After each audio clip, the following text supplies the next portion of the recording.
మమత మనుషులు ఎంతటి అరాచకవాదులు అన్నది హాస్పిటల్ ఉదంతం తర్వాత దేశం కాదు ప్రపంచం మొత్తం తెలిసింది. కోల్కతా హాస్పిటల్లో జరిగింది. చివరికి అత్యాచారం చేస్తే సూసైడ్ అని, చివరికి శవాన్ని దహనం చేసేసిన తర్వాత ఎఫ్ఐఆర్ కట్టినటువంటి నీచమైనటువంటి జాతి అది.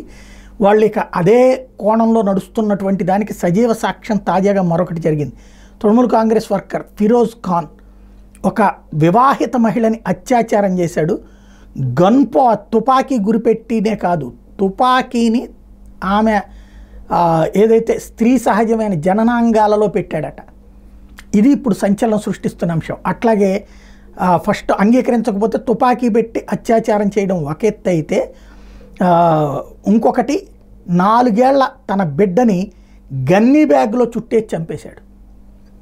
అసలు ఎక్కడికి బెంగాల్లో జరుగుతున్నది వింటంటే మనం మానవ సమాజంలో ఉన్నామా, ఆటవిక మూకల్లో కూడా ఇంత అరాచకం ఉండదే అనిపిస్తోంది. అంత ఆందోళన కలిగిస్తోంది.